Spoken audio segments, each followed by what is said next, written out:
Going into the most recent Super Bowl, the anticipation for how the trailers would do and what would garner the most views was as predicted. In number 3, Guardians of the Galaxy Volume 3, number 2, Fast X, and number 1, The Flash. But now the results are in, and those three are scrambled, where Guardians of the Galaxy ended up beating out the competition by a large margin.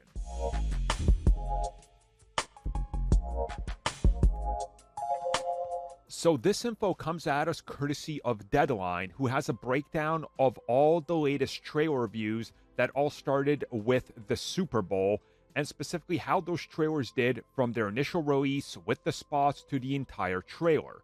And what we got now is the official results, where it shows that Fast X scored 94.1 million views, The Flash scored 97.4 million, and Guardians of the Galaxy Volume 3 leads the pack with a staggering 134.1 million views.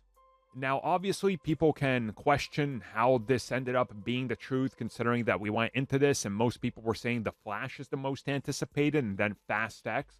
But I think, honestly, if we just think about it realistically for a second, the Guardians of the Galaxy franchise, it speaks for itself, right? Beloved, the merchandise sales and everything. This was a big trailer. A lot of people got on board with it. It's pushing the next film, which is right around the corner. There was already sustained Marvel hype with Ant-Man and the Wasp: Quantumania, which I should add, that spot alone got 87.9 million. So only 10 million less than Flash at number 2.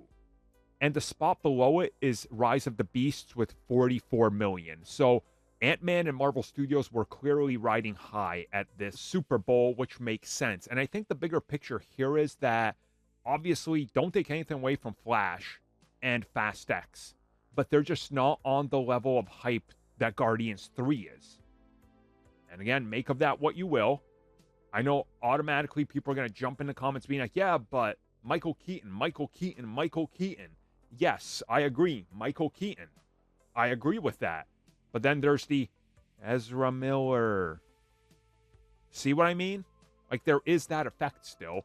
And again, Guardians 3, it's the end of the trilogy. That's how they're pitching this. The end of the Guardians. People are going to be in. So it makes a whole lot of sense. There is some other interesting numbers there, like Indiana Jones, 34.2, Scream, 24.1, and so forth. But overall, it looked to be a pretty stacked Super Bowl spot breakdown. And it's interesting to see that some of these ads that were paid, $5 to $10 million for, probably did not justify it, like Dungeons and Dragons, which barely got over 11 million views.